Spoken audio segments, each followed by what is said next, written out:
Bom dia, Brasil. Meu vídeo anterior eu falei, né, foi uma homenagem ao Dia das Mães e eu fiz ontem uma gravação para definir, colocar à luz da palavra de Deus a diferença entre sofisma e mentira e colocando também à luz do Evangelho para aqueles que acreditam na palavra de Deus, para mostrar o quão é sério essa questão da mentira e do sofisma. E aí eu fui assistir novamente, achei que ficou um pouco confuso e eu sou muito criteriosa, porque, como eu falo sempre, os meus vídeos, a linguagem, eu tento ser o mais simples possível e eu não falo só para quem tem esse entendimento ou tem a Bíblia como um referencial de vida e que acredita que ela é realmente o nosso manual de vida, que ela é o nosso direcionamento para estar aqui nesse mundo tão difícil. Então eu resolvi refazer o vídeo e por isso eu excluí o outro. Então eu estou trazendo novamente de forma mais simplificada a diferença entre sofisma e mentira. Então vamos começar pela, como diz, né, aqueles que não querem acreditar na Bíblia, vamos pela lógica. Hoje nós temos duas coisas que têm acabado com a nossa nação, que são os enganos, os sofismas e as mentiras. A todo momento, nas redes sociais, nos jornais, é muita mentira. Eu até falei no outro vídeo da situação daquela mãe lá, policial, porque ela, na segurança, no Brasil, representando um estado, uma cidade, ela está ali no trabalho, mas ela está com uma profissional que fez um juramento. Então, em qualquer situação, ela estando com uma arma, ela tem que entrar na defesa da população, que foi o que ela fez ali. E ao mesmo tempo, nós que estamos aqui, sabe, pregando o evangelho, nós somos soldados de Cristo e as armas são diferentes. A nossa arma não é contra as pessoas, como eu falei, né? A alma de um ladrão e de um presidente, de um milionário e de um mendigo, para Deus tem o mesmo valor. Acontece que nós estamos num mundo caído e que a desobediência traz essas maldições. Então nós não vamos entrar nem nesse assunto, porque senão vai ficar muito extenso. Eu queria declarar que eu até falei da questão daquela mãe, porque também nesse final de semana, né, um delegado da Polícia Federal foi assassinado e a mídia não deu ênfase. Então, tudo que está nesse mundo, independente de partido, filosofias, credos, se encaixa em dois tipos de reino: o reino da luz e o reino das trevas. A Bíblia diz que o inimigo veio para roubar, matar e destruir, e que Jesus veio para nos dar vida e vida em abundância. Ele também diz que no mundo tereis aflições, mas tem de bom ânimo, eu venci o mundo. E como que nós vamos vencer o mundo? É falando da luz do Evangelho. E não sou eu, nem A, nem B, nem C que vai convencer as pessoas. Nós só temos que nos colocar diante de Deus para ser instrumento e falar da verdade, do remédio. E muitos hoje, para agradar a sociedade, têm escondido o remédio do paciente. E o Brasil está numa situação muito difícil. Então, eu vou ler a definição do que é sofisma no dicionário. Pensamento ou retórica que procura induzir ao erro, apresentada como aparente lógica, mas com fundamentos contraditórios e com a intenção de enganar, ato de má fé. É uma mentira disfarçada de verdade. Então as pessoas usam a lógica, né? Mas isso não tem lógica. Então jogam um monte de mentiras disfarçadas, oferecendo algumas explicações que até parecem lógicas, mas que no fundo vai te levar para o buraco. Resumindo, né, uma linguagem mais popular, isso é sofisma. E a mentira ela é declarada, ela já vem como uma, sabe, ela já vem com a cara mostrando. Então a mentira é o ato ou efeito de enganar, fraudar, são afirmações falsas, declarações contrárias a fatos verídicos. Então, isso é mentira. E o sofisma seria a mentira disfarçada. Ela parece como uma coisa bacana, mas no fundo ela vai te levar para o abismo. E é isso que nós estamos vivendo hoje no Brasil. Nós temos que clamar pela nossa nação. Está na hora do povo que se diz de Deus se posicionar. Então eu queria deixar uma palavra onde Paulo adverte sobre as fortalezas na mente, que é para tirar a gente do foco, da luz do Evangelho. Então, em 2 Coríntios fala, nos alerta sobre os sofismas. 2 Coríntios 10, 4, 5 diz assim: pois as armas da nossa milícia não são carnais. Então, para a polícia, para a segurança, nós temos as armas físicas, né?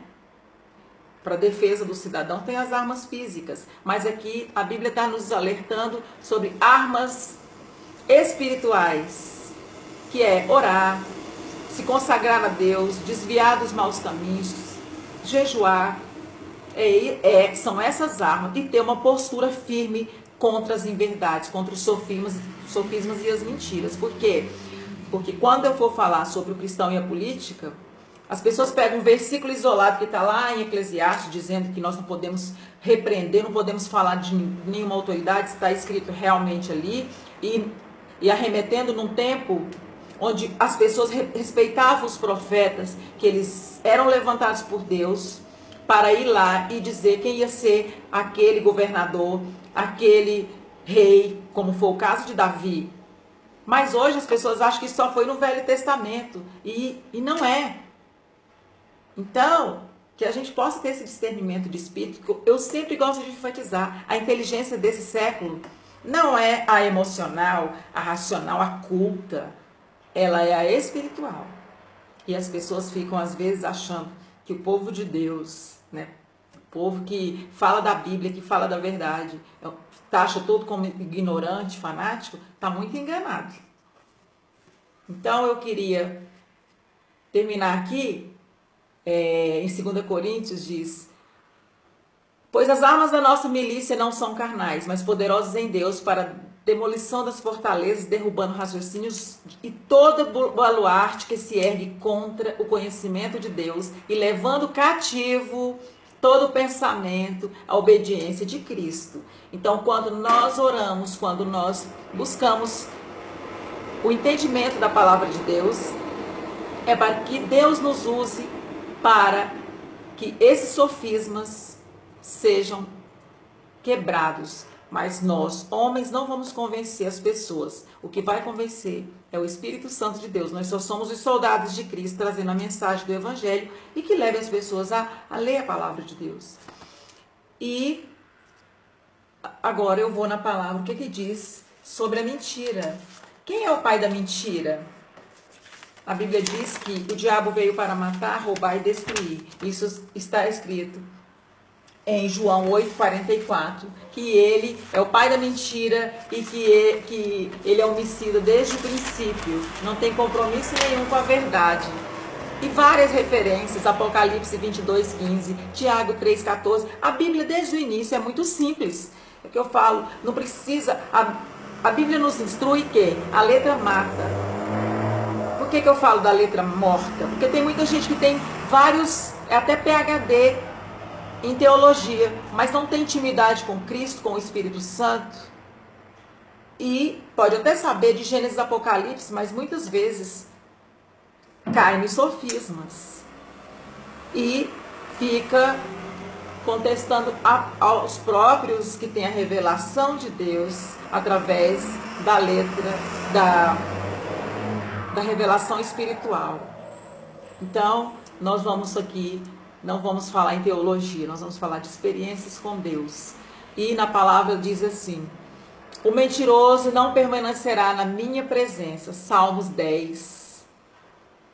Lá tem escrito isso. O mentiroso não permanecerá na minha presença. Então é tempo de conserto, Brasil. Nosso país está na lama.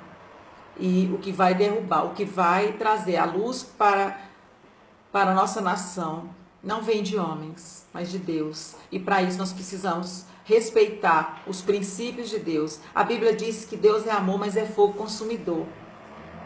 Então a justiça de Deus prevalece. A justiça do nosso país está na lama. Os poderes do nosso país estão na lama.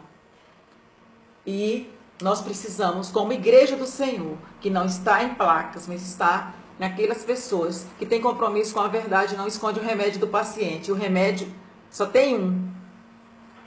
É a luz do Evangelho. Não estou aqui para falar de religião, nem de partidos políticos, porque tudo que está aqui na terra, seja na cultura, na mídia, nos partidos, nas escolhas, ele só tem dois caminhos. Ou ele vai encaixar no reino caído, que é do inimigo, lá de João 8,44, que fala que este mundo jaz do maligno e o diabo é o pai da mentira. Ou naquele do Pai Nosso, que todo mundo, né, reza ou ora, que diz que venha o teu reino e seja feita a tua vontade. Então eu quero encerrar esse vídeo que eu refiz, porque é um assunto pesado e nós precisamos acordar. Acorda, Brasil, porque a guerra está aí. É só olhar os jornais, é só ir nos hospitais, é só ir dentro das escolas que vocês vão ver a guerra física.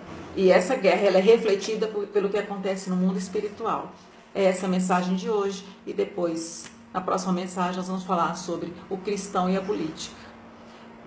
E não é título que vai dar autoridade para o homem para combater. É a presença do Espírito Santo na vida dele e a obediência a Deus. Um grande abraço, fiquem com Deus, em nome de Jesus.